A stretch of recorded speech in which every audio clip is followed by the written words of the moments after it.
March 13th, 2025. It started around, I believe, actually March the 12th, around like 5 a.m. I started contracting, and I didn't know anything about like your water breaking because all of my children, my water never broke. The doctor literally had to break my water. So I'm just regularly going about my day thinking, okay, it's just something normal for like 8.5 months or something, maybe with this child. And I'm casually handling what I need to handle for that day. So the previous night, and I believe 3 nights before that, I started packing our things because it was the end of our stay for this particular shelter that we were staying in. And I knew that hey, I was reversing, so I was like, let me just, organize everything, pack everything up, and I ended up doing that. I ended up withdrawing the children from the school that they were going to around I think 3 p.m. because that was the time that they had got out, and so I withdrew them out of school, and then I started like contracting as soon as I had called the lift to take us back to the house. I was like, let me not walk. It's funny because I called my friend, I let her know, hey, I'm about to drive to Houston to give birth, and she's like, girl, how you gonna make it there? Didn't your water just break? And I'm like, yeah, I'm gonna make it. And so I really thought that I was about to make it. So I ended up door dashing the children some food. I remember it was Pizza Hut, like the personal pizzas. I had called my sister to make sure that she was on her way, even though she told me, I think like 2.5 hours before that she was coming. But I wanted to make sure that she was almost there because at this point, the contractions was going crazy. I think like 5 minutes apart.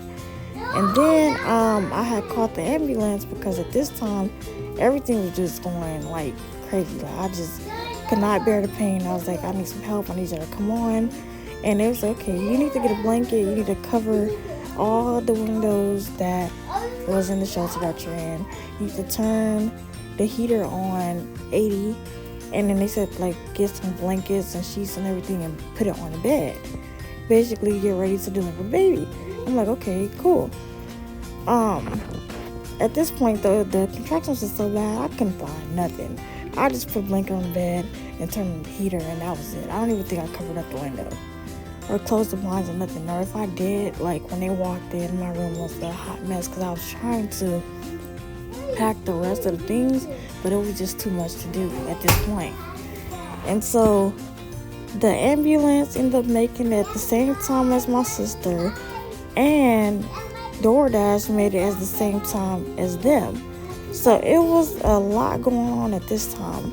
So at this point, the ambulance walk in, they asked me my info, like, ma'am, what's your name, your age, and stuff like that. And I'm like, oh, and how much the contractions was going on, like how far apart. I'm over here losing. I'm like yelling at them at this point, like with attitude. Like I don't want to talk about nothing. Just go ahead and take me to the hospital. Here go my license. I can't talk right now. And they was like, okay. So my sister, she walks in and she's looking at me crazy because she's like, girl, wait, how you on a stretcher already? And I just spoke to you. And I'm like, well, stuff is escalating at this point. Like, I'm sorry. And so she gives me a hug. She gives me a kiss. She's like, let me know what hospital you're going to because I'm going to come there after I get the children ready to bring them up there and to see the baby. I'm like, okay, cool. So I get to the ER, y'all. This is when it gets crazy. Hey, I get to the ER, and all I remember is getting into the ambulance, basically almost having him inside of the shelter. Then we get outside. I remember it's sunny as heck that day. So I'm just, imagine this. I'm outside on a stretcher, legs wide open, with like a sheet over me. And I'm about to like have him right there. I'm like, nah, this can't be true. And so they put me in the ambulance. They're asking me like basically they're trying to see if I'm going to give birth inside of the ambulance at this point because that's what was going on. I just kept contracting. And I'm telling them, like, can y'all hurry up? Like, can y'all run red lights or something? I'm pretty sure it's something that y'all can do.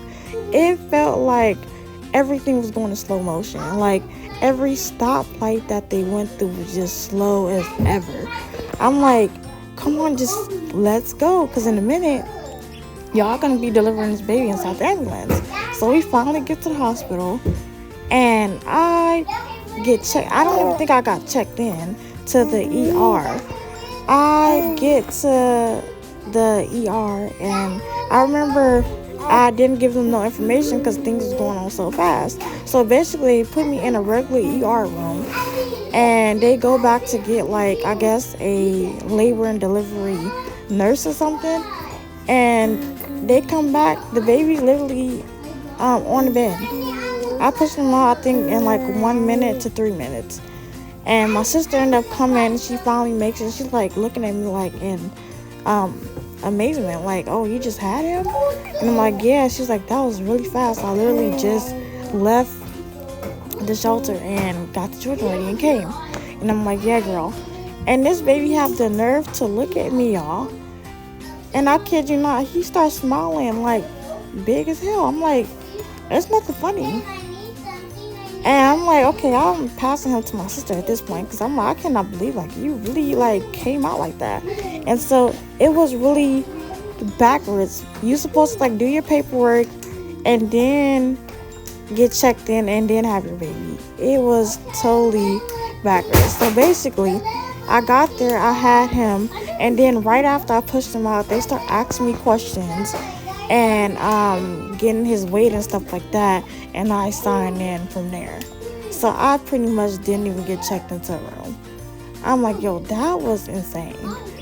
When he came out, he was really cute, light skinned. He was real quiet. He just kept looking at me and smiling. And what else happened? I think that was all. So they finally get me checked into a room. Oh, after that, so I had to deliver the placenta, TMI, but my stomach was turning like so bad, my uterus, and I'm like, I was shaking because I guess my body in the trauma and everything. I'm like looking at the doctor. I'm like, what's going on? Like, can y'all help me? What's going on? Like, can y'all stop this? I think they gave me some pain medicine. I finally finished doing the paperwork, and then I pushed out the placenta because that's what the problem was. And that was his labor and delivery story. He came out, he was 5 pounds, I believe 9 ounces. And yeah, we stayed in the hospital for 2 days. He did his car seat check. He did get jaundice, so I think he had to stay under the light probably 2 times out of his stay. I did opt out for he did get his circumcision, and then I believe he was released. He did his poop normal, and then he was peeing normal. So he was a healthy weight, and we got to go. And that was it. My sister ended up watching my children for about, I think, maybe 2 weeks, and we ended up moving to Houston after that. The crazy part about this whole situation is I had to get up practically before I was supposed to enroll my children in school and do everything faster than I was supposed to.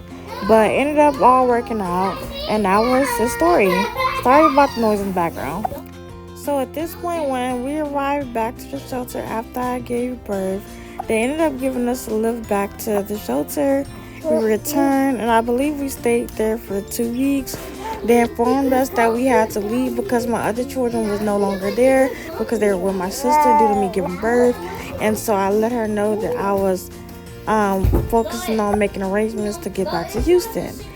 And she made arrangements so where her auntie could come and get me and my baby, or I could go to back to Houston. My sister ended up coming to get us, drove us back. We ended up staying with one of her family members for about 3 months straight, and I'm thankful for that because I didn't know what was gonna happen after I gave birth.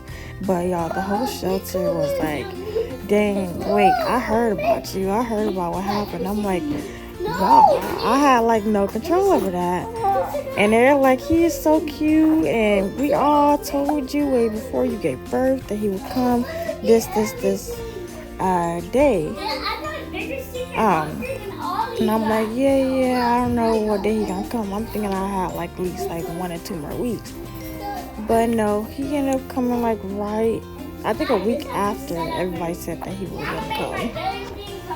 But yeah, that's what happened. And y'all, I don't want to hear nothing about this video, okay? The video credits go to my oldest son Jeremiah. He recorded this entire video. Yeah, and y'all better not say anything, okay? I think he did a pretty good job. So in these clips, we were in, basically I looked up the park that was close to us, and I just went to the park, and it ended up being a trail.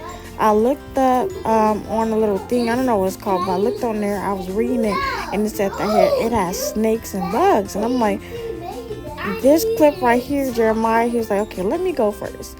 If I go in, then you have to come behind me, because I'm your son, and I know that you're not going to leave me. I'm like, you're right.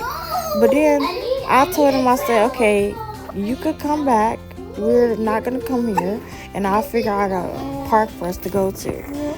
I talked to the people at where I'm residing at, and they told me that they does have like a park.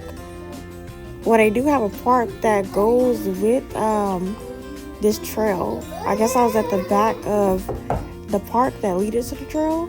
So that's what you see in this clip. It was really pretty though. We seen like butterflies, cactuses, and different like greenery and trees and things like that. But I don't know, I just I didn't think it was smart to go in here, because first of all, he's already like stepping on stick bugs and stuff like that. So I was like, no, we're not gonna go in here, we'll figure out something else. And that's what we did.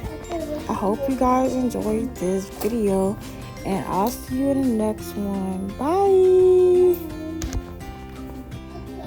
Alright, another thing that I want to mention, I named my son Josiah is his first name, and then his middle name is Judah, like the tribe of Judah.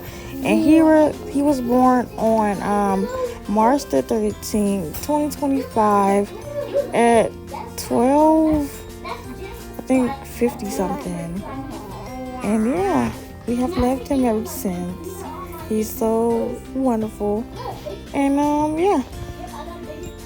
And I wanted to mention, I apologize for like taking so long to post and then kind of inconsistent within this week and last week. My storage has been crazy, okay? I'm trying to figure out how I can put everything on my laptop, but I don't have like the cord piece for my iPhone to be able to do that right now. And then I think it's called AirDrop, that doesn't work like on my laptop and the phone. I thought that it worked like that, but no, it works with like an iPhone and iPhone. So yeah, I can't do it that way.